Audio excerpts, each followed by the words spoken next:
Buenos días, Dios les bendiga.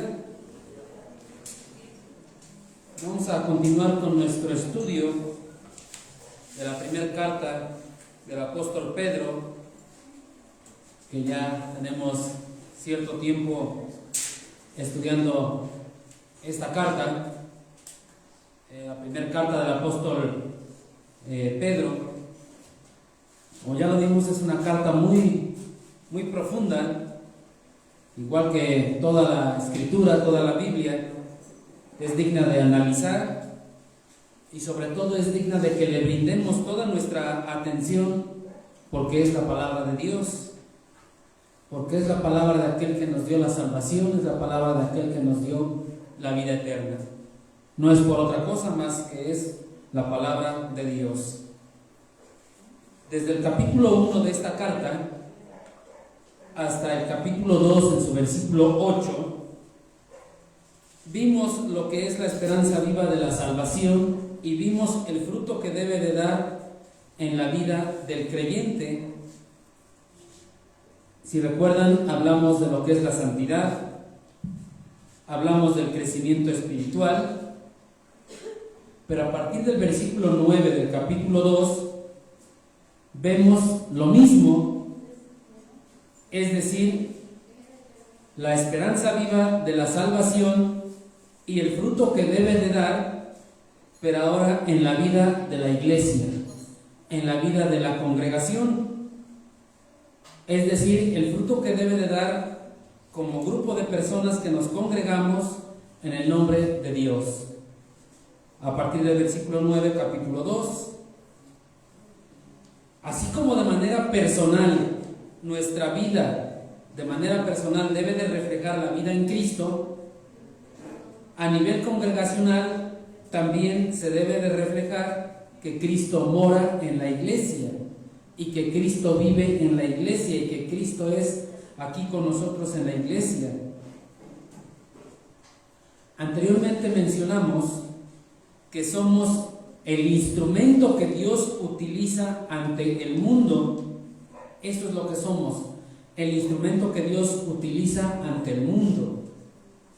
Para Dios nosotros somos un linaje escogido, el cual ya lo abordamos en su momento. Para Dios somos un real sacerdocio. Para Dios somos una nación santa. Para Dios somos su pueblo adquirido.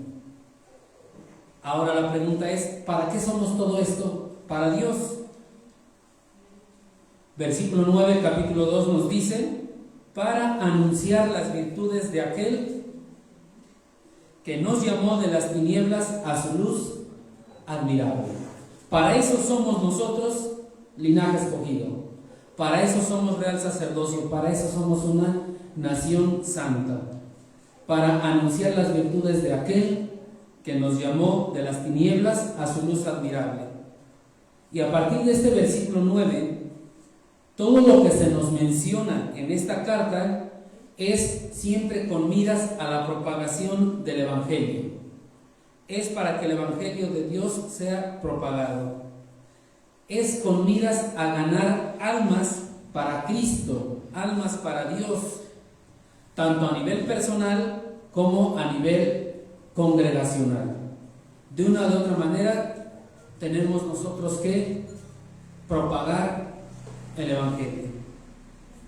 Entonces en el capítulo 2, versículo 11, se nos hace una exhortación a vivir como extranjeros y peregrinos, obviamente en esta tierra. Se nos dice que debemos de abstenernos de los deseos carnales. Se nos exhorta a mantener buena vuestra manera de vivir. Y todo esto es con la finalidad de poder anunciar las virtudes de nuestro gran Dios, poder anunciar el Evangelio. Por eso es que en los versículos del capítulo 2, del 13 al 17, se nos dan instrucciones específicas de someternos a nuestras autoridades gubernamentales, Y es una instrucción que ya lo estudiamos, que ya lo vimos. En los versículos del 18 al 20 tenemos la indicación de someternos a nuestros amos, a nuestros jefes o patrones aquí en esta tierra. Y nos decía el versículo, aún a los difíciles de soportar. Entonces, como creyentes debemos de someternos a nuestras autoridades gubernamentales y a nuestros patrones. Todo esto con la única finalidad de poder dar un buen testimonio. ¿Para qué? Para que el Evangelio sea propagado. Por eso es que el apóstol nos viene diciendo esto. Después, en el versículo 21 al 25, se nos dice que fuimos llamados para padecer por causa de la justicia. Fuimos llamados para padecer por causa de la justicia. Pero es que mi patrón me trata mal, mi jefe terrenal me trata mal, es injusto. Fuimos llamados para padecer por causa de la justicia. Pero hay derechos humanos que me amparan. Para los creyentes no aplican los derechos humanos. Fuimos llamados para padecer. Y el ejemplo es el padecimiento de Cristo. Él nos dejó el ejemplo y nos dijo para que sigáis sus pisadas. A eso es a lo que hemos sido llamados, al sufrimiento. Para eso fuimos llamados. Entonces, ser creyente no es tener o vivir, como decimos vulgarmente, una vida de color de rosa. Vamos a sufrir, vamos a padecer por causa de Cristo. Y tal como se habló de someternos a nuestras autoridades gubernamentales, a nuestros jefes, patrones, amos, como lo queramos ver, con la finalidad de que sean ganados para Cristo, en el capítulo 3, versículos del 1 al 7, el apóstol lleva esto a un nivel familiar, diciendo a las esposas que se sometan a sus maridos, para que estos maridos sean ganados sin palabra por la conducta de sus esposas. Otra vez vemos la finalidad de la propagación del Evangelio. De la misma manera habla a los maridos, exhortándolos a vivir con ellas sabiamente. Otra vez con la finalidad de la propagación del Evangelio. Entonces, desde el capítulo 2, versículo 11, al capítulo 3, versículo 7, el tema que hemos venido tratando es la propagación del Evangelio. Ganar almas para Cristo. El mensaje, el sermón, el discurso, lo comenzó el apóstol Pedro en el capítulo 2, versículo 11, y lo va a terminar o comienza a concluirlo en el capítulo 3, versículo 8. Por eso dice, finalmente, primera de Pedro 3:8, finalmente, sed todos. Es decir, lo que vamos a ver a partir de este versículo 8 es una conclusión general. Es una conclusión general de lo que el apóstol viene diciendo desde el 2:11, que ya lo hemos abordado.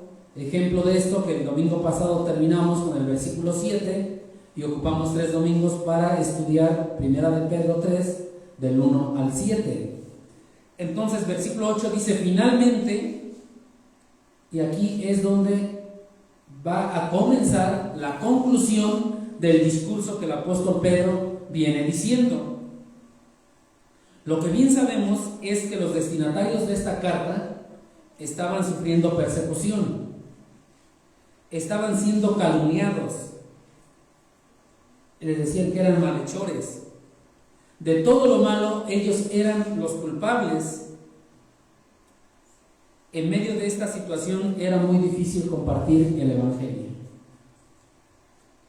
Era muy difícil hacerlo por medio de la palabra, verbalmente. Era muy difícil que lo estuvieran diciendo, porque de inmediato eran calumniados de malhechores, de inmediato les culpaban de todo. eran perseguidos, eran acusados del incendio de Roma. Entonces era todo sobre ellos. Y como era difícil propagar el evangelio de manera verbal, entonces era necesario hacerlo por medio de la conducta, por medio del actuar. Razón por la cual el apóstol Pedro da indicaciones de someternos a toda institución humana, es decir, a los gobernantes, a todo jefe o patrón, a los maridos, a vivir sabiamente con las esposas. Y finalmente, para poder concluir en el versículo 8, da indicaciones a todos de manera general. Por eso dice el versículo 8, finalmente, sed todos, y va a hablar ahora a todos. Dichas indicaciones comienzan en el 3:8 y van a terminar en el capítulo 3, versículo 22, es decir, todo el capítulo. Sin embargo, por lo extenso del pasaje, lo vamos a dividir y el día de hoy únicamente vamos a analizar versículos del 8 al 12. En estos versículos del 8 al 12, lo que vamos a ver es la actitud que debe de tener todo creyente, todo hijo de Dios, ante la situación que el apóstol Pedro nos venía diciendo. Entonces el tema de hoy es la actitud que debe de tener todo el que tiene la esperanza viva de la salvación. Dice versículos 8 al 12, finalmente, sed todos de un mismo sentir, compasivos, amándoos fraternalmente, misericordiosos, amigables, no devolviendo mal por mal, ni maldición por maldición, sino por el contrario, bendiciendo, sabiendo que fuisteis llamados para que heredáis bendición, porque el que quiere amar la vida y ver días buenos, refrene su lengua del mal y sus labios no hablen engaño.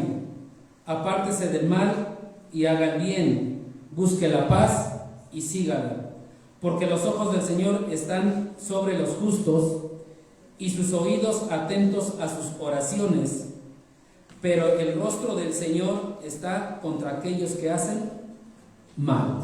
Vamos a orar. Padre Santo, en esta tarde te damos gracias por este tiempo en el que, después de haber honrado y glorificado tu santo nombre por medio de los cantos, Padre,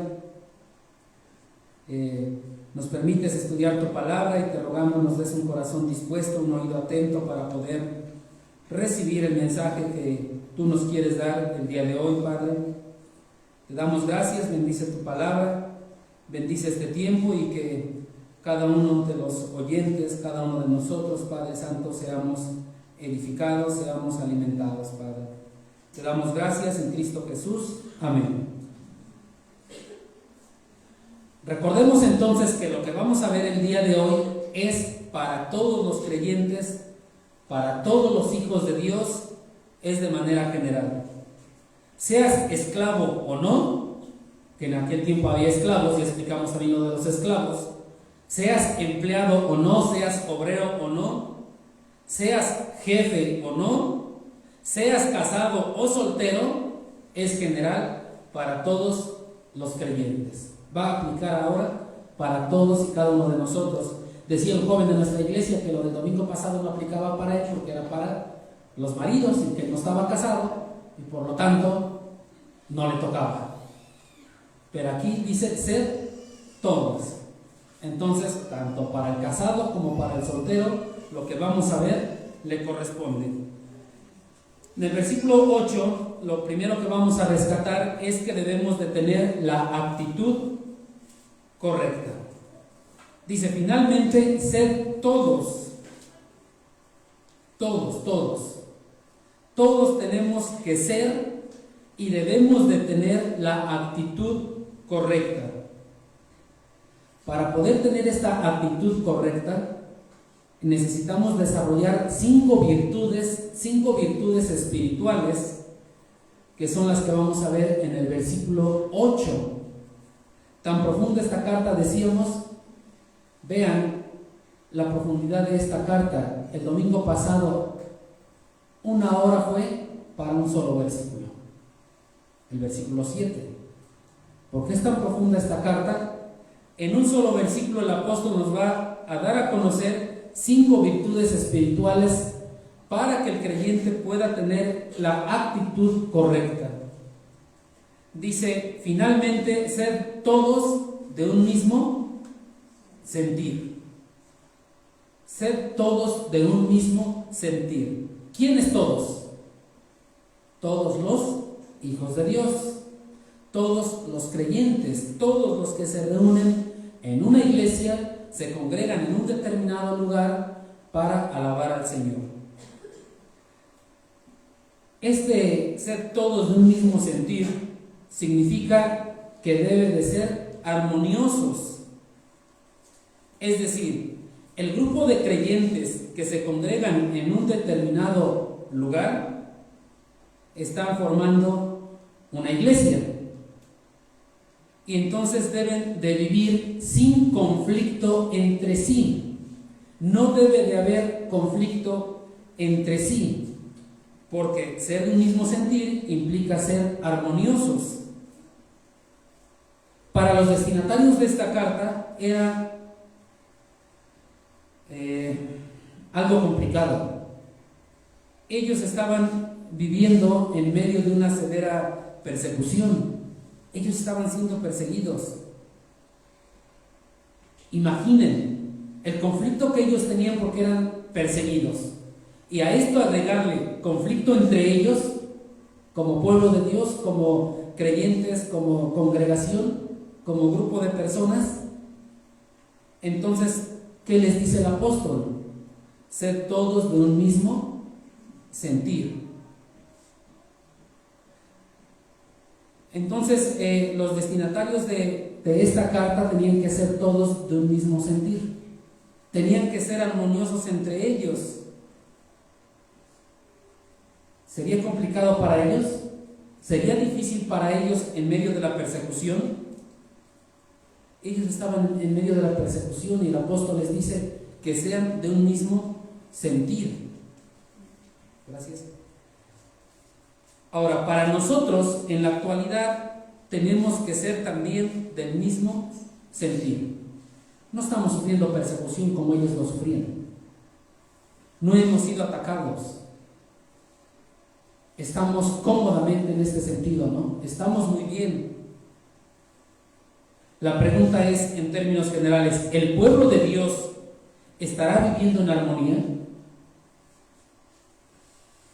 ¿Todos los hijos de Dios estarán viviendo en armonía?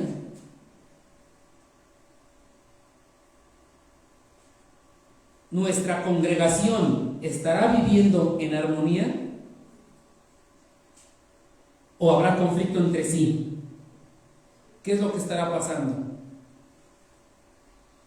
¿Qué tenemos que hacer para ser todos de un mismo sentir? Aquí nos dice ser todos de un mismo sentir. ¿Seremos todos de un mismo sentir? ¿O no seremos de un mismo sentir? ¿Qué implica ser de un mismo sentir? Que todos tenemos que sentir lo mismo. Cuando alguien se alegra, todos nos alegramos. Pero cuando alguien se entristece, ya no me conviene. Ahí ya no me conviene. Entonces todos tenemos que ser armoniosos y de un mismo sentir. ¿Qué tenemos que hacer para ser todos de un mismo sentir? Debemos de mantener un compromiso común con la verdad. Si todos mantenemos un compromiso común con la verdad, esta verdad va a producir una unidad interna. En primer lugar, una unidad interna de todo corazón entre el hombre y Dios. Dios con el hombre. Y si hay una unidad entre el hombre hacia con Dios, en consecuencia va a haber una unidad, un mismo sentir, un vivir armonioso entre unos y otros, porque esa es la verdad común. Estar en armonía con el Señor, estar bien con Dios, estar unidos a Dios. Y si todos queremos estar unidos a Dios, en armonía con Dios, en automático hay armonía. Y entonces somos de un mismo sentir. La pregunta es, ¿cuál es esa verdad? Mantener un compromiso común con la verdad, pero ahora, ¿cuál es esa verdad? Vayamos ahora sí a Romanos capítulo 12. No pierdan por favor Primera de Pedro. Vamos a estar yendo a muchos versículos, entonces sí les voy a pedir de favor que los busquemos un poquito rápido. De repente le voy a pedir a algunos hermanos que lo lean, porque vamos a ir a varios versículos que nos van a ir dando a conocer más y más esta situación. Dice Romanos capítulo 12,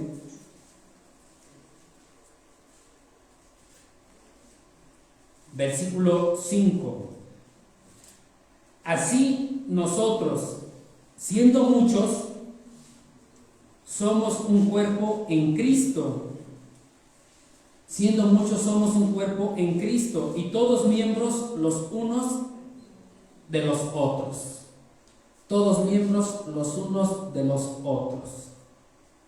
Versículo 16. Unánimes entre nosotros, no altivos, sino asociándoos con los humildes. No seáis sabios en vuestra propia opinión. ¿Qué nos pide? Ser unánimes. Unánimes entre nosotros. Así tenemos que ser. Somos, ¿qué dice? Miembros los unos de los otros. Miembros del cuerpo de Cristo. Entonces, esta es la verdad, que debemos de ser unánimes, debemos de estar unidos, miembros los unos de los otros. Dice Filipenses capítulo 2, más adelante buscamos ahora Filipenses capítulo 2.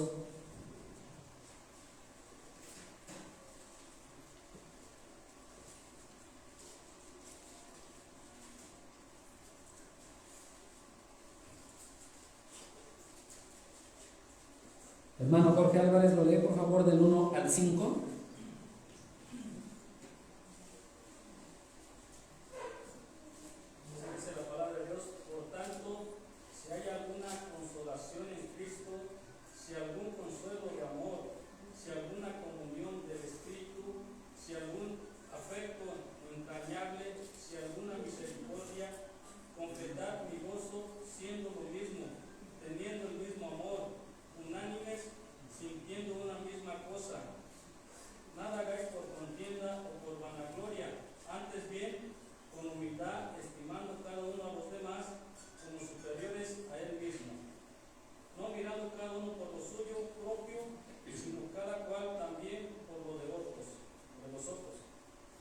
Gracias, hermano, muy amable. Vean. Sí. Haya pues en vosotros este sentir que hubo también en Cristo Jesús. Gracias. Vean cómo concluye estos primeros 4 versículos y termina diciéndonos: haya pues en vosotros este sentir que hubo también en Cristo Jesús. Y antes viene toda la parte práctica para lograr ese mismo sentir, lograr ser armoniosos.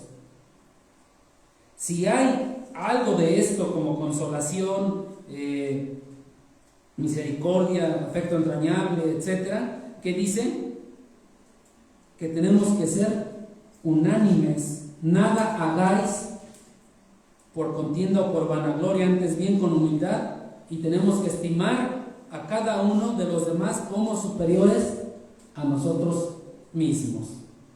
Y termina en el versículo 5: haya pues en vosotros este sentir que hubo también en Cristo Jesús. Versículo 6 en adelante nos dicen el sentir de Cristo Jesús, nos dicen lo que pasó con Cristo Jesús, y es algo que debemos nosotros de tener siempre en la mente. Dice más adelante en el capítulo 2, versículo 27 de Filipenses: pues en verdad estuvo enfermo a punto de morir, pero Dios tuvo misericordia de él, y no solamente de él, sino también de mí, para que yo no tuviese tristeza sobre tristeza. Así que le envió con mayor solicitud para que al verle de nuevo os gocéis y yo esté con menos tristeza. ¿Ya vieron la parte práctica cómo empiezan a tener el mismo gozo y la misma tristeza? Eso es vivir en armonía. Entonces, para poder vivir en armonía, en un mismo sentir, necesitamos estar juntos. Si no estamos juntos, no podemos tener el mismo sentir, no podemos vivir en armonía. Y la mejor oportunidad que tenemos para esto son las reuniones que tenemos como iglesia, tal vez la de los domingos como de manera principal, ¿no? Los domingos. Pero si desperdicio la oportunidad, pues ya no voy a poder estar en armonía. El problema es que desperdiciamos la oportunidad por simplezas de lo cotidiano de la vida. Ese es un grave problema. Entonces no puedo estar en el mismo sentir. Es difícil ser parte del cuerpo de Cristo. Es difícil estar unidos.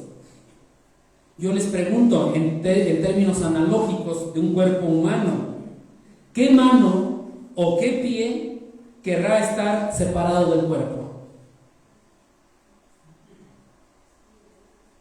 Que diga nuestra mano derecha, el cuerpo me cae mal, yo me voy acá solita.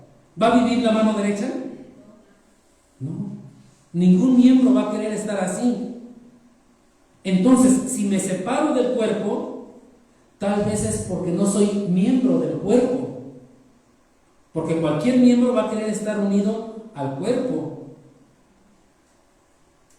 ¿Qué es lo que está pasando? No estoy diciendo que está estrictamente prohibido faltar a las reuniones. No estoy diciendo eso. Lo que estoy diciendo es que nuestro anhelo y nuestro deseo debe de ser estar pegado, debe de ser estar unido al cuerpo de Cristo, para entonces poder vivir en armonía. Puedes faltar, y puedes faltar las veces que sean necesarias.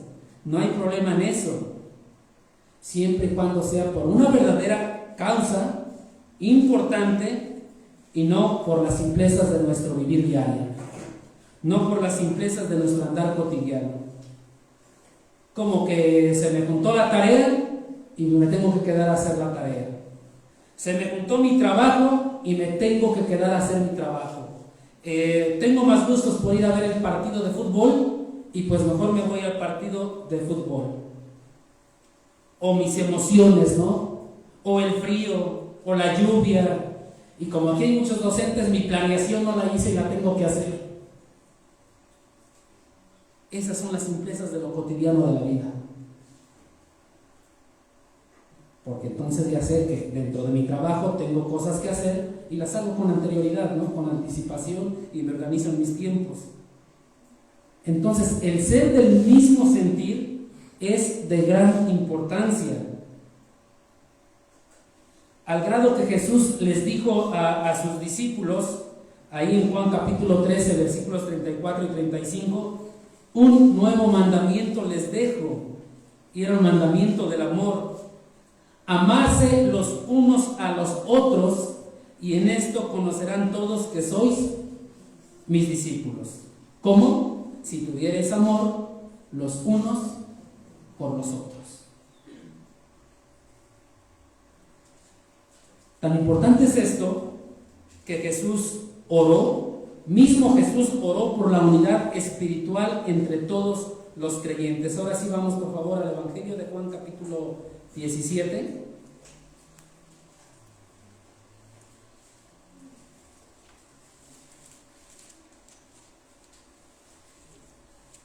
Es un pasaje muy conocido, donde nuestro Señor Jesucristo ora por sus discípulos, por sus creyentes, por el pueblo de Dios. Y dice Juan 17:20: mas no ruego solamente por estos, sino también por los que han de creer en mí por la palabra de ellos, para que todos sean uno, como tú, oh Padre, en mí y yo en ti, que también ellos sean uno en nosotros, para que el mundo crea que tú me enviaste. La gloria que me diste yo les he dado, para que sean uno, así como nosotros somos uno. Yo en ellos y tú en mí, para que sean perfectos en unidad, para que el mundo conozca que tú me enviaste y que los has amado a ellos, como también a mí me has amado. ¿Ven qué tan importante es la unidad del pueblo de Dios? Tan importante es que nuestro Señor Jesucristo oró por esto.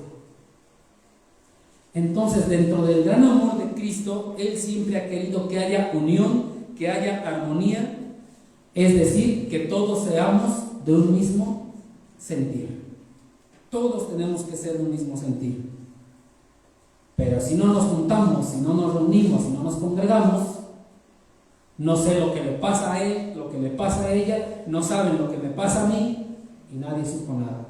No va a haber nunca el mismo sentir. Y regresando a 1 de Pedro, capítulo 3, versículo 8, dice: finalmente, sed todos compasivos.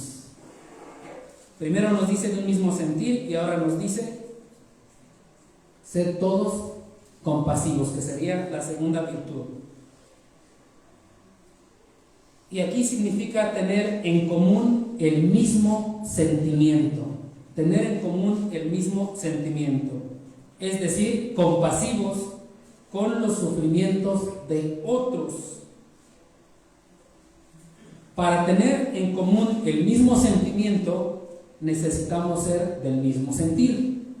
Y para ser del mismo sentir, necesitamos estar unidos. Y para poder estar unidos, necesitamos tener en común el mismo compromiso con la verdad. Al tener el mismo compromiso con el Señor, nos vamos a reunir. Entonces vamos a saber lo que nos pasa mutuamente y podremos ser compasivos unos con los otros. Podemos tener esa compasión los unos con los otros. Algo característico de Cristo fue la compasión. Esto fue algo muy característico de Cristo. Veamos Hebreos 4:15, que nos habla de esto.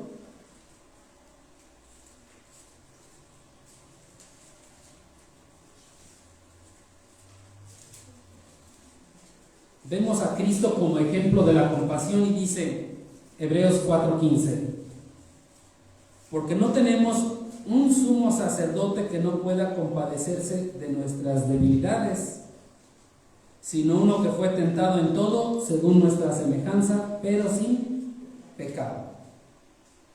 Tenemos entonces un sumo sacerdote que puede compadecerse de nuestras debilidades. Cristo es el ejemplo de compasión. Y como creyentes, lo vimos en 1 de Pedro, debemos de seguir sus pisadas. Entonces debemos de ser compasivos. Debemos de participar de los sentimientos de los demás, no solamente de sus alegrías, de sus gustos, de sus triunfos, sino también de sus tristezas. Dice Romanos 12:15: gozarnos con el que se goza, llorar con el que llora. Es algo que tenemos que hacer. Algo como creyentes que debemos de tener es la compasión. Los creyentes no debemos de ser insensibles, no debemos de ser indiferentes, no debemos de ser críticos o criticones. Debemos de estar al lado de los que padecen, debemos estar al lado de ellos con compasión Y de esta manera podemos nosotros declarar la verdad redentora de Dios. Y de esta manera podemos nosotros mostrar el amor de Dios. Debemos de ser entonces compasivos. No podemos ser insensibles e indiferentes a lo que le pase a nuestros hermanos. Es que le pasó esto, pues qué bueno que se aguante, ¿no? Se lo merece. ¿Sucederá esto? ¿Pensaremos así? Tal vez dijimos esto alguna vez. Nosotros tenemos que ser compasivos, porque el Señor es compasivo. Esa es a lo que somos llamados como creyentes. Es otra de las virtudes que tenemos que ir desarrollando como creyentes. Primera de Pedro, otra vez, capítulo 3, dice: ser todos de un amor fraternal. Ya vimos que debemos de ser de un mismo sentir, compasivos, y ahora dice amándonos fraternalmente. Amándonos fraternalmente. Esto se refiere al afecto entre personas que están íntimamente relacionadas por algo que los une. En un matrimonio podemos ver a dos personas íntimamente relacionadas. En una congregación tiene que haber una relación íntima. Debe de ser causada por algo que los une, que es la fe en Jesucristo. Eso es lo que debe de unir.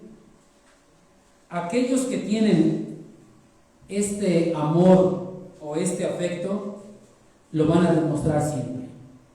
Siempre lo van a demostrar. ¿Por medio de qué? De un servicio generoso. Por eso habla de un amor fraternal, por medio de un servicio generoso. Primero, este servicio es a Dios, y después los unos por los otros. Así debe de ser siempre la demostración del amor fraternal. Dice Hechos 8:35: más bienaventurado es dar que recibir. Pero si Él no me da, yo no le doy. La palabra del Señor dice: más bienaventurado es dar que recibir. Siempre ponemos esa condición. ¿Y por qué le voy a dar si no me ha dado? ¿Por qué le voy a ayudar si no me ha ayudado? Siempre estamos muy guiados por nuestro sentir, por nuestro pensar, por lo que decimos estar en lo correcto. ¿Por qué? Si Él no me da, yo no le doy. ¿Por qué le he de dar? Eso no es justo, eso no es correcto. Pero vayamos ahora a Romanos capítulo 15.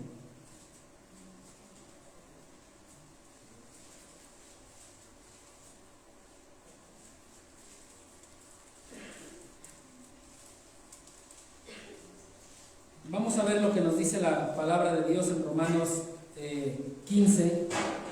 Fernando, si lees el versículo 2, por favor. Dice la palabra de Dios: cada uno de nosotros agrade a su prójimo en lo que es bueno para edificación. Gracias. ¿Cuál es nuestra obligación ante el Señor? Para cada uno de nosotros, ¿agradar a quién? A su prójimo. ¿En qué lo vamos a agradar? En lo que es bueno para edificación. Ese es el mandato, eso es lo que el Señor nos dice. Pero es que si Él no me da, yo no le doy. Si Él no me ayuda, yo no tengo por qué ayudarle.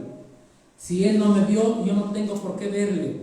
Si Él, y siempre el pretexto, ¿no? Pero esto es el mandato del Señor. La parte práctica la vemos en Tercera de Juan. Vamos ahora a Tercera de Juan. Es una carta muy pequeña. Dice el versículo 6 de tercera de Juan. Y aquí vemos un ejemplo de la parte práctica, ¿no?, de lo que nos leyó nuestro hermano Fernando. Los cuales han dado ante la iglesia testimonio de tu amor, y harás bien en encaminarlos como es digno de su servicio a Dios, para que continúen su viaje. Hay un hermano que se le está reconociendo su servicio práctico, porque siempre encaminaba y les daba provisiones a los creyentes. Siempre lo hacía. Entonces, este servicio generoso debe de comenzar en la iglesia, entre creyentes, y el cual se debe de extender hacia afuera con la gente del mundo. Y esto es cuando nos dice ser todos de ese amor fraternal o amarnos fraternalmente. La cuarta virtud está en Primera de Pedro, versículo 8, 3:8. Ser todos misericordiosos. Es muy parecido a compasivos, e incluso se han tomado ambos términos como sinónimos, misericordioso y compasivo. Vamos a ver algunos detalles etimológicos para poder entender en qué son diferentes. Compasivo viene de un vocablo griego que no sé cómo se pronuncia, pero es algo así como sympatheis, que significa tener en común el mismo sentimiento. Pero misericordioso viene de otro vocablo, que es algo así como eusplanjanos, que significa entrañas o intestinos. Entonces, cuando escuchamos misericordioso, como que hace referencia a las entrañas, a los intestinos, y lo compasivo a tener en común el mismo sentimiento. ¿Y qué es lo que pasa? No está equivocada la Biblia, el vocablo no está mal, pero nuestros afectos y nuestras emociones siempre tienen un impacto visceral, siempre, siempre. En pocas palabras, para entender esto, dicen los jóvenes, es cuando sentimos maripositas en el estómago. ¿No han escuchado esta frase? Ay, como que sentí algo aquí, ¿no? Como que sentí maripositas. De ahí viene la palabra misericordioso.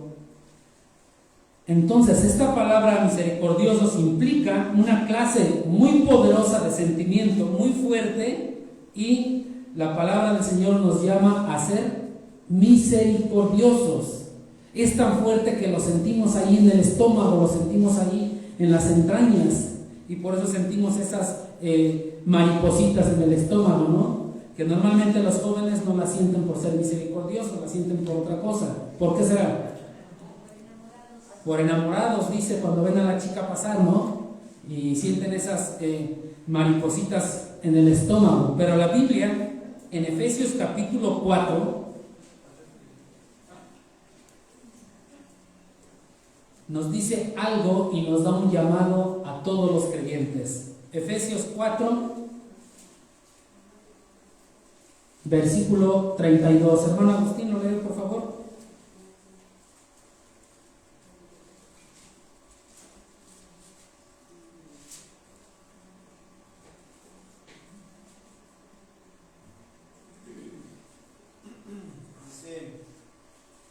Antes, sed benignos unos con otros, misericordiosos, perdonándoos unos a otros, como Dios también os perdonó a vosotros en Cristo.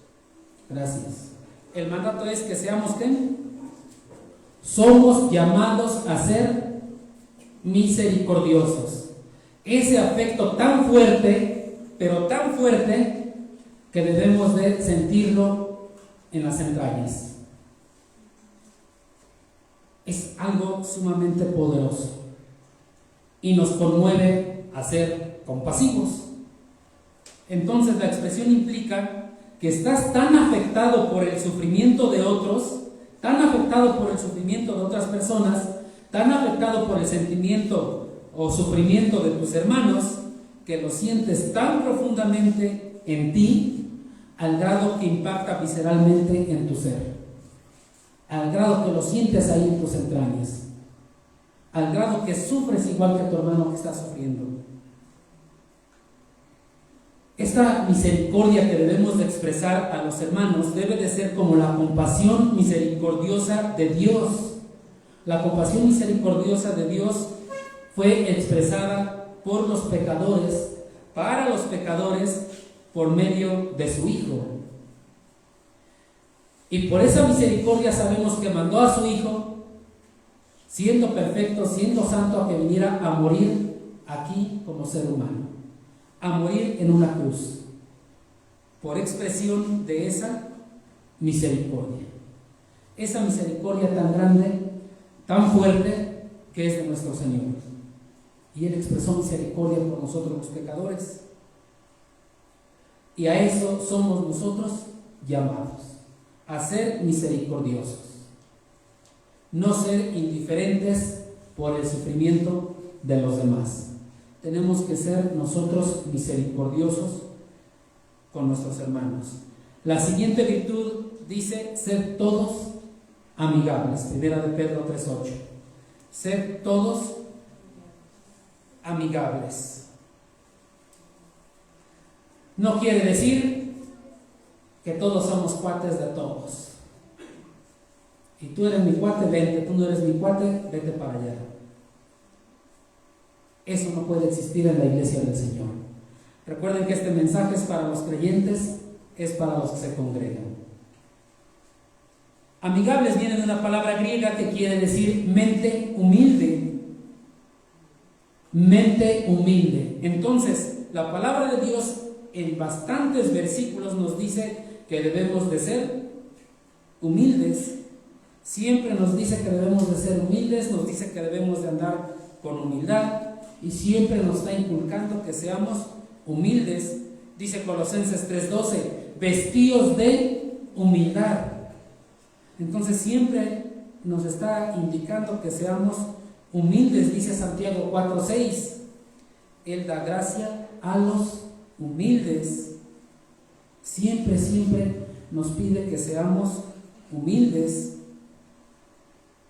Y el ejemplo más claro de humildad lo tenemos en Filipenses. Vamos a Filipenses para ver un ejemplo de humildad, el cual nosotros deberíamos de seguir. No pierdan Primera de Pedro.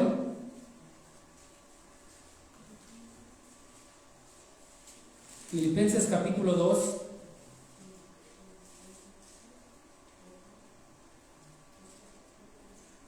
Que ya lo leímos hace rato, pero ahora vamos al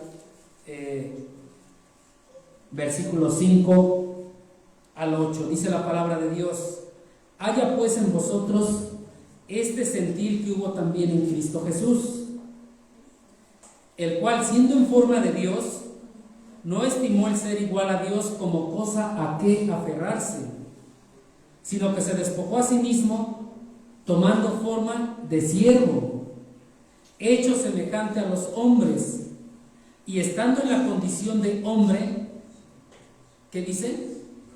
Se humilló a sí mismo, haciéndose obediente hasta la muerte y muerte de cruz. Ese es el grado de humildad que todo creyente debe de poseer. El ejemplo está claro. Dice, se humilló, mas no dijo, alguien vino y lo humilló. Se humilló a sí mismo. Nosotros nos debemos de humillar a nosotros mismos. Debemos de ser humildes. Pero cuando alguien nos humilla, ¿qué decimos? Esta me la paga. No tiene por qué humillarme. No tiene por qué hacerlo. Y aquí vemos al Señor que se humilló a sí mismo. 5 virtudes para que podamos tener la actitud correcta como creyentes. Y entonces el Evangelio pueda ser propagado. Vamos a ver otra parte más en el versículo 9 de Primera de Pedro 3. Ya hemos visto las 5 virtudes. Ahora vamos a hablar de la respuesta correcta o de la respuesta oportuna. Con estas virtudes espirituales es muy fácil desarrollar la actitud correcta como hijos de Dios. Incluso podemos actuar correctamente. Pero lo que queremos ver aquí es la reacción que debemos de tener cuando recibimos maltrato. Porque mientras todo esté bien, puedo actuar bien. Y puedo hacerlo de la mejor manera, casi perfecto. Pero cuando hay maltrato, ¿qué es lo que sucede? ¿Qué es lo que pasa? Entonces, el enfoque cristiano hacia la vida no solamente debe de ser la acción correcta, motivada por la actitud correcta, sino debe de ser la reacción correcta en cualquier situación.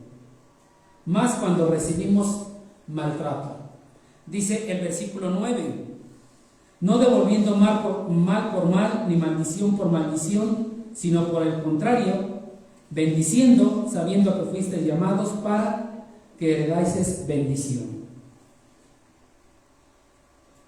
Vean la ordenanza que nos da el versículo.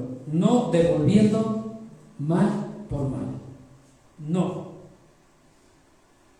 Otras traducciones dicen dejar de responder. ¿Qué pasa cuando regañamos a nuestro hijo? ¿Qué hace el hijo normalmente?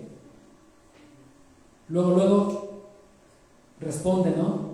Pero me dijiste, pero no me dijiste, pero no es cierto. Eso ya es devolver mal por mal. No, tenemos entonces que dejar de responder. Debemos de, como creyentes, no debemos de atacar el mal con el mal, debemos atacarlo con el bien. ¿Qué dice Romanos 12:19? Mía es la venganza, yo pagaré, dice el Señor. Pero nuestra mente es, si me la hizo, me la paga. Pero el Señor te dice, mía es la venganza, yo pagaré, es lo que dice el Señor. No, pero yo quiero ver, yo me quiero desquitar, me quiero desahogar, no puedo tener ese sentimiento aquí guardado, lo tengo que sacar. ¿Y cómo? Pues vengándome, ¿no? Haciéndole lo mismo que me hizo. La venganza es del Señor. Así que, creyente, aguántate, humíllate, sé humilde. La palabra mal, aquí dice mal por mal, siempre va a denotar maldad. Y la maldad no solo se refiere a malas palabras o acciones, sino también se refiere al maltrato que alguien nos hace ya con alevosía y ventaja, ¿no? Ya planeado, ya con toda la intención de maltratarnos, ¿no? Entonces debemos de tener mucho cuidado. Pero también el versículo nos habla de maldición. Dice, ni maldición por maldición. Maldición significa una queja abusiva en contra. También significa un insulto, también significa hablar mal de alguien. Te voy a decir algo de él, pero no se lo digas, ¿eh? Ya estoy maldiciendo. Esto es maldición. Estoy hablando mal de alguien. No es necesario decir palabras grotescas, pero ya estoy hablando mal de alguien y eso es maldición. Y es muy fácil maldecir. Es muy común maldecir. Lo hacemos fácilmente. Lo hacemos de una manera muy sencilla. Tal parece que es nuestra especialidad, ¿no? Te voy a decir algo de él, pero no se lo digas a nadie, ¿eh? ¿Por qué no quiero que se lo diga a nadie? Porque estoy hablando mal. Porque estoy diciendo algo que no es. Y es muy fácil. Y vean, la Biblia lo menciona como una maldición. Entonces es muy fácil hablar mal. Es muy fácil para nosotros expresarnos de mala manera. Dice Efesios 4:29 que de nuestra boca no salgan palabras corrompidas. Ninguna palabra corrompida. Dice Colosenses 3:8 que no salgan palabras deshonestas. Siempre nos va guiando a esto. Y en Mateo capítulo 5, que ya lo hemos leído, es un pasaje muy extenso, 5:38 al 48, ¿qué nos dice? tus enemigos, perdona, no respondas mal por mal, no te vengues. Pero estamos tan acostumbrados a esto, es muy fácil maldecir, es muy sencillo maldecir, lo hacemos sin pensar, lo hacemos con una facilidad, ¿no? Y el versículo 9 que nos dice, por el contrario, bendiciendo. O sea, no tenemos que maldecir, tenemos que bendecir. Pero bendecir en el buen sentido, ¿no?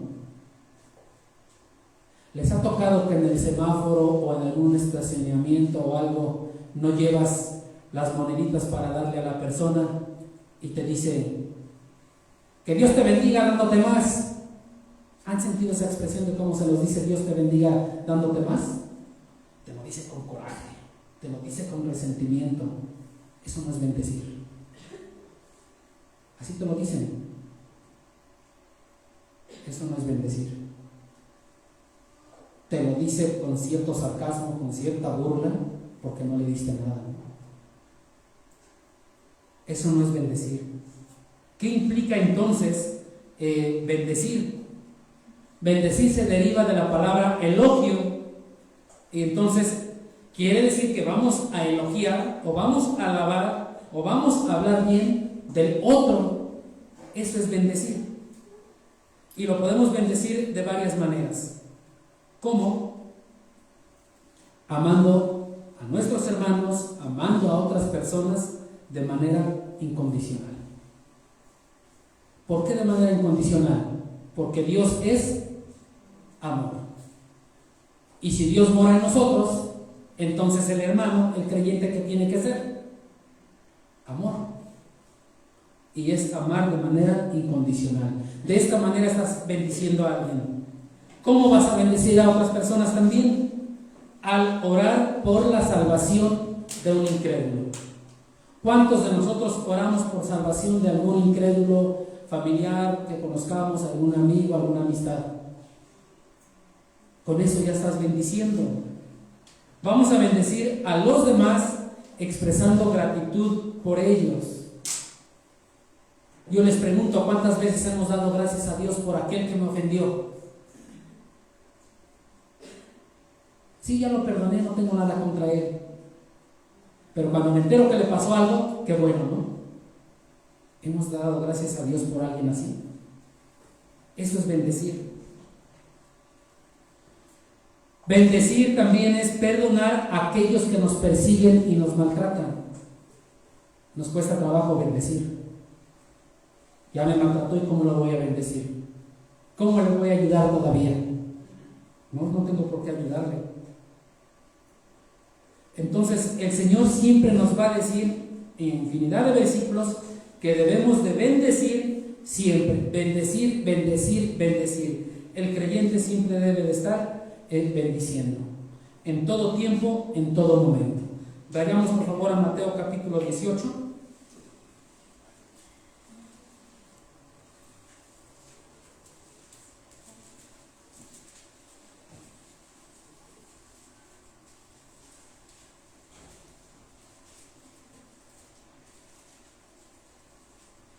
El contexto lo conocemos. El Señor viene hablando del perdón, y en el versículo 21 y 22 se acerca Pedro y le dice: Señor, ¿cuántas veces perdonaré a mi hermano que peque contra mí? Y le pregunta Pedro: ¿hasta 7? Jesús le dijo: no te digo hasta 7, sino aún hasta 70 veces 7. Y después comienza con una parábola de los dos deudores, así se titula, y dice que el reino de los cielos es semejante a un rey que quiso hacer cuentas con sus siervos, y comenzando a hacer cuentas le fue presentado uno que le debía 10,000 talentos. A este, como no pudo pagar, ordenó su señor venderle y a su mujer e hijos y todo lo que tenía para que se le pagase la deuda. Entonces aquel siervo postrado le suplicaba diciendo: Señor, ten paciencia conmigo y yo te lo pagaré todo. El señor de aquel siervo, movido a misericordia, le soltó y le perdonó la deuda. Pero saliendo aquel siervo halló a uno de sus consiervos que le debía 100 denarios y haciendo de él le ahogaba diciendo: págame lo que me debes. Entonces su consiervo, postrándose a sus pies, le rogaba diciendo: ten paciencia conmigo y yo te lo pagaré todo. Mas él no quiso, sino fue y lo echó en la cárcel. Vean la situación como está de complicada y de difícil. Pero ahora vamos al versículo 35. ¿Qué va a pasar si nosotros no perdonamos como Cristo nos perdonó? Dice el versículo 35: así también mi Padre Celestial hará con vosotros si no perdonáis de todo corazón cada uno a su hermano sus ofensas. ¿Cómo tiene que ser nuestro perdón? De todo corazón. No, si ya lo perdoné, no tengo ya ningún problema, pero me gozo cuando le pasa algo, ¿no? No lo he perdonado. Pero trato de evitarlo y no saludarlo. No lo he perdonado. No, pero ya lo perdoné. Eso no es cierto.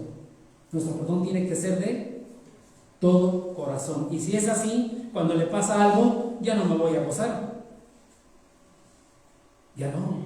Me voy a preocupar por él. Le voy a ir a ayudar, voy a ver qué necesita. Ese es el perdón de todo corazón.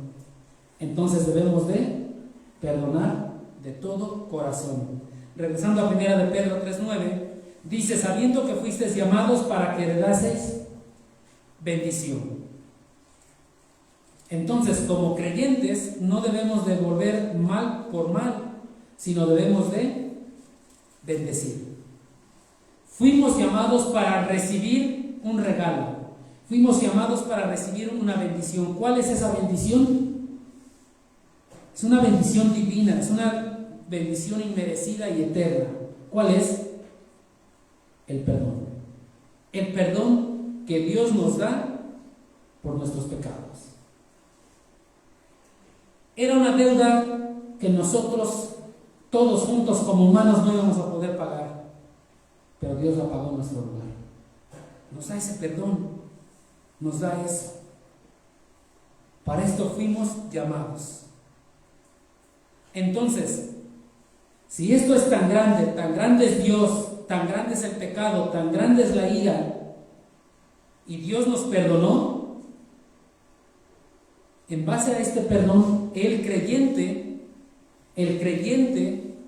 debe de conceder perdón a quien lo ofendió, bien, de corazón.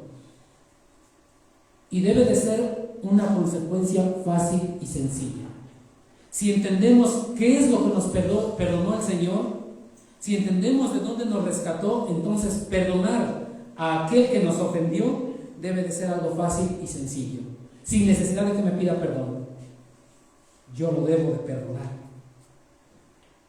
ya que tanto el creyente ofendido como el ofensor son muy pequeños, no son nada ante la comparación, en comparación con la grandeza de Dios. No son nada en comparación con lo que hizo Dios para perdonarnos. Entonces debe ser algo fácil y sencillo. Pero nuestra carne, ¿qué es lo que sucede? Nos cuesta mucho trabajo. Nos cuesta trabajo perdonar. Debemos de perdonar. Para esto nos dice el apóstol Pedro, en 1 de Pedro 3, versículos 10 y 11, que debemos de tener la norma apropiada. Porque el que quiere amar la vida y ver días buenos, refrene su lengua del mal y sus labios no hablen engaño. Apártese del mal y haga el bien, busque la paz y sígala. Es retomado del Salmo 34, versículos 12 al 14, lo que retoma el apóstol Pedro. Pero vemos aquí cómo el apóstol siempre ha venido argumentando lo que él dice con la misma palabra de Dios. De la misma manera, todo lo que nosotros decimos debemos de argumentarlo siempre con la palabra de Dios. Si decimos esto, es porque está en la palabra de Dios. Siempre debe de ser así. Debemos de tener nosotros esa idea, debemos de hacernos de ese hábito. El apóstol Pedro aquí todo lo viene argumentando con la misma palabra de Dios. Y si vemos en la Biblia, la mayoría y todo siempre se argumentaba con la palabra de Dios. Si vemos la tentación en Mateo 4 del Señor Jesucristo, siempre argumentó con la palabra de Dios. Mismo Dios argumentó con la palabra de Dios. Y dice el versículo 10, porque, y comienza a unirnos los del versículo 8 y 9 con el 10, porque el que quiera amar la vida y ver días buenos, debe de abstenerse de maldecir, de hablar mal, de actuar mal, y debe de bendecir. Dice en primer lugar, refrene su lengua del mal. Refrene su lengua del mal. Debemos de tener mucho cuidado con nuestra lengua. Es algo muy complicado, es algo muy difícil controlar nuestra lengua. Es muy fácil regarla con nuestra lengua. Es muy fácil hablar mal. Veamos lo que nos dice la palabra de Dios en cuanto a la lengua en Santiago capítulo 3. Hace muchos años en esta iglesia estudiamos Santiago capítulo 3 referente a la lengua. Dice el versículo 6, y la lengua es un fuego, un mundo de maldad. La lengua está puesta entre nuestros miembros y contamina todo el cuerpo e inflama la rueda de la creación. O sea, la lengua es algo difícil, contamina, es un fuego. Versículo 9, con ella, vean lo que hacemos con la lengua.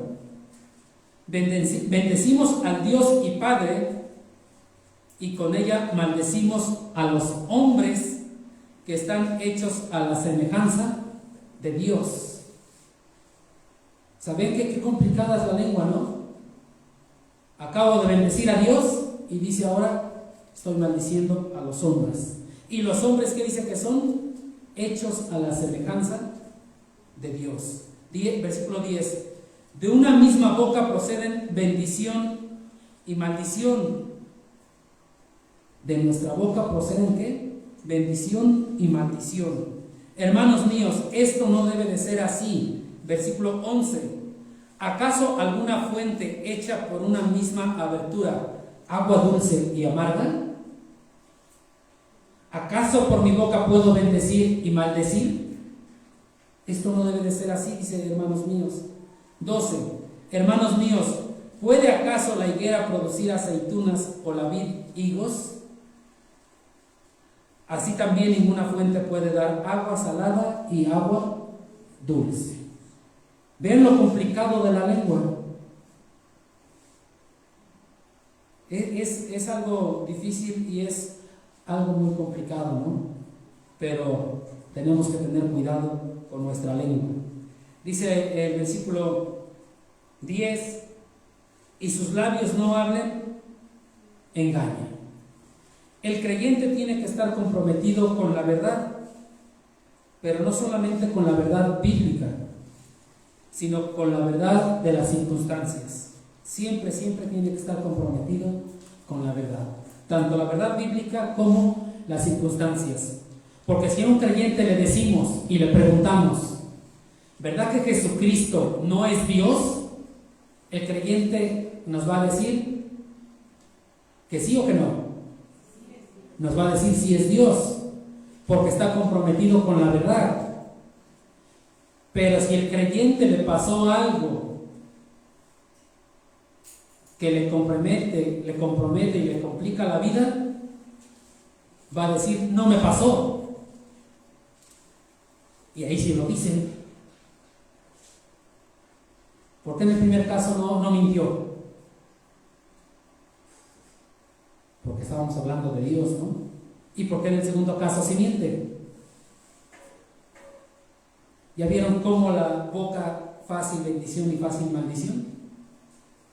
Es algo bien complicado en la práctica. ¿Y qué dice? Entonces, que debemos de tener mucho cuidado. Aquí el mandato es refrene su lengua, refrene sus labios. Ahora, lo que decimos no se controla con la boca. Ahora hay imágenes que ya salió algo y que agarran y vuelven a meter la palabra que dijeron, ¿no? Pero no es así en la realidad.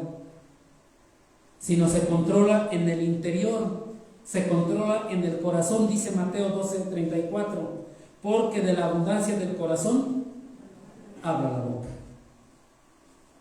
Entonces es algo muy complicado con lo que hacemos con nuestra boca.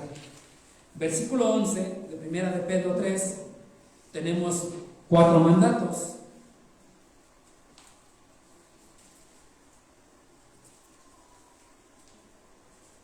Apártese del mal sería el mandato número 1. ¿Qué significa apartarse del mal? Rechazar intensamente fuerte todo lo pecaminoso. Rechazo intenso de todo lo pecaminoso. Eso es apartarse del mal. Si aquí hay mal, entonces me alejo, me voy, me aparto. Dice también la otra ordenanza, y haga el bien. Mandato número 2, haga el bien. Hacer el bien es de acuerdo a lo que dice la Biblia y no lo que yo pienso que es lo correcto. Porque a veces yo pienso que estoy haciendo un bien, pienso que estoy haciendo lo correcto, pero no es así. Estoy perjudicando. Entonces tengo que hacer el bien de acuerdo a lo que dice la Biblia. Tercer mandato, dice el versículo 11, busquen la paz. Y el cuarto mandato, sigan la paz. Están unidos el 3 y el 4. La paz es una condición constante de tranquilidad. Y esta condición constante de tranquilidad siempre produce alegría y felicidad. Entonces, como creyentes debemos de buscar la paz, debemos de seguir la paz de forma activa. Estos 2 mandatos son una actividad dinámica, es una actividad intensa, es una actividad que estamos haciendo constantemente, buscar, seguir la paz. Incluso debemos de buscar la paz con aquellos que nos persiguen, con aquellos que nos maltratan, con aquellos que nos insultan. Dice la palabra de Dios, en cuanto dependa de vosotros estar en paz con todos los hombres. Debemos de buscarla incluso con aquellos que no conocen de Cristo. Pero también los creyentes deben de ser conocidos como pacificadores. Es decir, debemos de luchar por la armonía con otras personas hasta donde nos sea posible. Hablo con personas que no son creyentes. Tenemos que buscar la armonía hasta donde nos sea posible sin comprometer la palabra, sin comprometer la verdad, sin comprometer nuestra doctrina, sin comprometer a Cristo, sin adaptarnos a este mundo. Porque si para tener paz y tranquilidad en el mundo me adapto a este mundo y tengo amistad con este mundo, la palabra de Dios dice que el que tiene amistad con este mundo tiene enemistad con Dios. Ahí es donde debemos de tener cuidado de no adaptarnos al mundo. Y para poder lograr esto, nos dice el apóstol Pedro en el versículo 12 del capítulo 3, porque los ojos del Señor están sobre los justos y sus oídos atentos a sus oraciones, pero el rostro del Señor está en contra de aquellos que hacen el mal. Ahí está el incentivo correcto. Lo primero que nos describe aquí el apóstol es la soberanía de Dios. Dice que Él ve y Él sabe. Él está atento a todo, pero responsabiliza a las personas de su comportamiento. Entonces, en este versículo tenemos el juicio de Dios, pero también tenemos el cuidado compasivo de Dios. Están las dos cosas en este versículo. Primero vamos a ver ese cuidado compasivo. Dice al inicio, los ojos del Señor están sobre los justos. Cuando escuchamos esta frase de los ojos del Señor, siempre se va a hacer referencia a una vigilancia bondadosa y especial que tiene Dios sobre su pueblo. Siempre va a hacer referencia a esto, siempre, siempre. Así que en la Biblia, cuando veamos que habla de los ojos del Señor, es porque está vigilando de manera especial a los hijos de Dios. Pero el versículo 12 también nos dice que sus oídos están atentos a las oraciones. Las oraciones son nuestras súplicas, son nuestros ruegos, son nuestras peticiones. Dios siempre está consciente de toda la vida, de todo lo que sucede a todos sus hijos. Por eso dice que sus ojos están sobre los justos y atentos sus oídos. Seguramente alguna vez hemos dicho como que Dios ya se olvidó de mí, como que ya no se acuerda que existo. No, Dios siempre está atento. Y esto debe de ser el incentivo para que como creyentes vivamos con la confianza de que el Señor siempre nos está observando, que el Señor siempre nos está cuidando, el Señor siempre está listo para oír y contestar nuestras oraciones. Y ese debe de ser el incentivo que nos va a impulsar a hacer todo para la honra y la gloria del Señor. Pero el otro apartado que nos enseña este versículo es el juicio. Dice el versículo al final: pero el rostro del Señor está contra aquellos que hacen el mal. Ahora, siempre que escuchemos la frase el rostro del Señor, se relaciona con su juicio, se relaciona con la manifestación de ira y con desagrado. Dice Lamentaciones 4:16: la ira de Jehová los apartó, no los mirará más. Él quitó la vista de ellos, no los mirará más. Vayamos a Apocalipsis capítulo 6.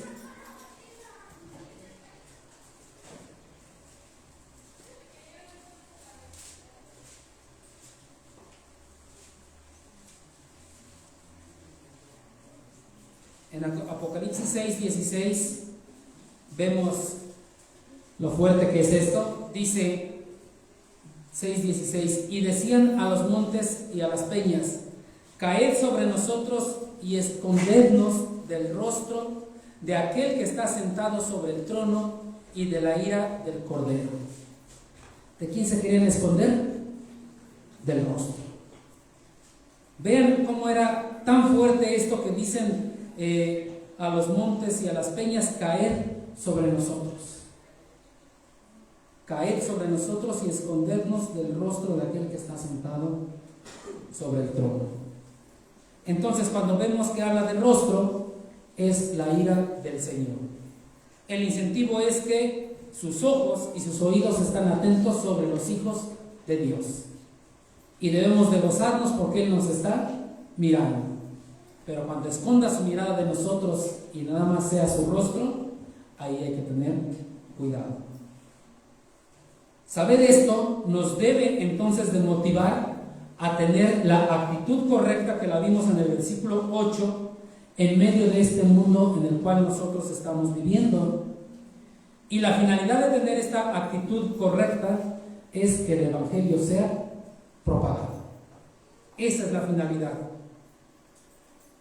Y si el Evangelio de Cristo es propagado, entonces más almas caerán rendidas a los pies de Cristo. En este pasaje se nos enseña, a manera de conclusión, que debemos de cuidar nuestro actuar. Debemos de cuidar nuestro testimonio. Cuando le estamos compartiendo a alguien el Evangelio y nos dice ese alguien en respuesta: ¿y cómo quieres que yo acepte de Cristo si voy a ser igual que él y que él y que ella que van a tu iglesia y que hacen esto, esto y esto y esto? ¿Para eso quieres que acepte yo a Cristo? Y normalmente le decimos: no, tú no pongas la mirada en ellos, ellos no te van a dar la salvación. Pon la mirada en Cristo, porque Él te da la salvación, Él te da la vida eterna. Les pregunto, ¿estoy diciendo una mentira o estoy diciendo una verdad? Estoy diciendo una verdad. Pero desgraciadamente la utilizamos y la decimos para autojustificarnos congregacionalmente. Porque entonces lo correcto sería decirle, ok, dices que ella hizo esto, dime cuándo, cómo, dónde, con quién más estaba, etcétera, etcétera. Y mi función sería entonces venir a decirle a ella o a él lo que está pasando. Y si eres hijo de Dios, corrígete, porque estás siendo piedra de tropiezo. Pero es muy fácil autojustificarnos congregacionalmente y decir, no pongas los ojos en ellos, pon los ojos en Cristo. El llamado aquí es corregir nuestra actitud para que el Evangelio sea propagado por medio de nuestra conducta. Nos ponemos de pie para orar. Padre Santo, en esta tarde te damos gracias por el tiempo que tú nos has permitido estar aquí reunidos, Padre. Nos has, Padre bendito, bendecido con tu palabra. Te rogamos que nos ayudes a cambiar nuestro actuar, nuestras actitudes, Padre, y que por medio de nuestro testimonio tu nombre sea exaltado, tu nombre sea, Padre Santo, glorificado, Padre. Te doy gracias, bendice tu palabra, bendice a mis hermanos, bendice a todos, cada uno de los que están aquí presentes, Padre. En el nombre de Cristo Jesús, amén. Dios les bendiga.